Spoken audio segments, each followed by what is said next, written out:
شروع کرتا ہوں اللہ کے پاک نام سے جو بڑا مہربان اور رحم کرنے والا ہے۔ جنسی طور پر منتقل ہونے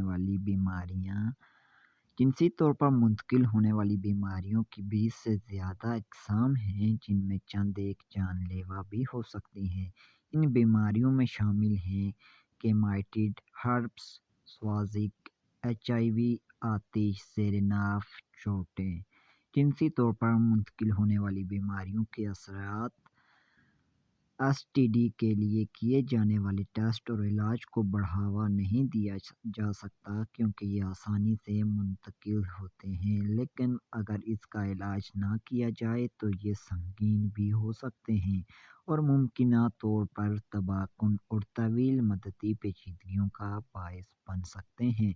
جن میں شامل ہیں زنانہ مردانہ بچپن، اندھا پن، ہڈیوں کی خرابی، دل، گردے، دماغ کو نقصان پہنچنا، رحم کے نچلے حصے کا کینسر، اندام نہانی، عضو تناسل، مقعد کا کینسر، شرونی سوزش کی بیماریاں، ٹیوبل حمل، پیشاب یا جماع کے دوران درد۔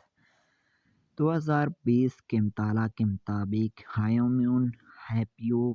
وائرس 70%، منہ کے کینسر 90%، مقعد کے کینسر 60%، عضو تناسل کی کینسر اور 70 سے 75% اندام نہانی اور ویولول کے کینسر کا سبب بنا۔ اگر آپ بھی اس طرح کی شارٹ اینڈ انفارمیشنل ویڈیوز روزانہ دیکھنا چاہتے ہیں تو Abdullah Khan official YouTube channel اور فیس بک پیج کو ضرور فالو کیجیے۔ ملتے ہیں اسی طرح کی ایک اور انٹرسٹڈ ویڈیو میں، تب تک کے لیے خدا حافظ۔